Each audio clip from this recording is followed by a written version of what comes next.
Welcome to China Horse Business, the one and only podcast about Chinese booming horse market. I'm your host Zoe King, founder and CEO of Wonder Horse, from Shanghai, discovering the wonder of horse world. This is a special episode dedicated to the novel coronavirus in China. I'm hosting this episode in my hometown in the south of China, while my co-host Ombre is in hers in Shanghai. Hi, Ombre. How are you and your family doing? Hi, Zoe. So far, so good. This is the 17th day that we stay at home since the epidemic was spreading. We spent time in reading and writing and, of course, following the evolution of the epidemic on TV and social media. Due to the novel coronavirus, the public holidays of Chinese New Year have been extended 7 days.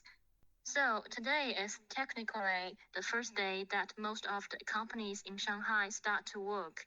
Some of them work from home, and the others who go to work are all required to put on their masks and to take temperature before entering the working area. How about you? Well, my hometown is a small Chinese city of 3 million population.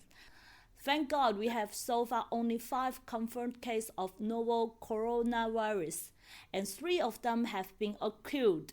So people here are generally more relaxed, but the atmosphere is still intense. 2 days ago, speakers are handing out in the street to announce the protection measures taken by the local government. It goes on and on all day long. Wow, how crazy! I cannot even imagine the tensions in Wuhan now. For sure, it should be much more intense in Wuhan as the center of the epidemic. You know, there are around 20 equestrian clubs in Wuhan, and in particular, one race course, Wuhan Oriental Horse Race Course. It is a tough time for them. Did you hear from them? What's the recent updates? Yes, I talked to Yun over WeChat. She is the owner of a middle-sized equestrian club in Wuhan. She told me that her club was in difficulty since the beginning of December. Parents are generally afraid that their kids go outside and get close to animals. Since the shutdown of Wuhan in January 23rd, the situation gets worse. First of all, transportation is completely interrupted. They have to leave only one trainer on site to take care of the horses. He can only feed himself with instant noodles because every restaurant is closed. And how about horses? Do they have enough forage to feed them? Unfortunately, they don't. And again, the city is completely shut down. The delivery of forage from other parts of China to Wuhan has become a mission impossible. For horses, for Wuhan people, it makes me so sad. You and me both.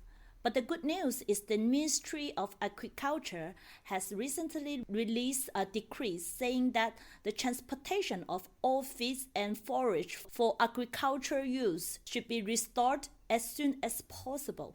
What a great news! The Chinese Horse Industry Association and Chinese Equestrian Association are also actively helping Wuhan equine community to get out of the difficulties. The Wuhan Oriental Race Course is also hugely affected.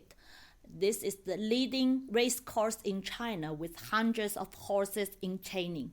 Short of forage is also the most important difficulty they are facing too.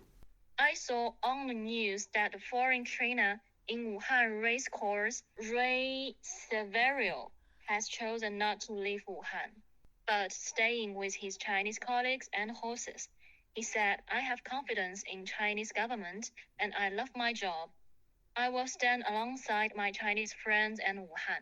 Yes, his interview is very much appreciated by Chinese equine community. In addition, Mr. Zhang Yuesheng, president of Chinese Horse Owner Union, has published an open letter to call for help to Wuhan equine industry. It is also well received and responded. So many touching voices in this difficult time. The brave people in Wuhan and in China make me think of a film, Darkest Hour, in which Churchill said, "Oh, you ask, what's our aim? I can answer in one word, victory. Victory at all costs. Victory in spite of all terror. Victory, however long and hard the road may be." Let's pray for Wuhan, pray for China, pray for brave Chinese people. May our victory against the epidemic come soon. 武汉加油，中国加油！ This podcast is produced by Wonder Horse, equine business solution provider and bespoke platform for Chinese equine community. I'm your host, Zoe King. See you next Monday on China Horse Business.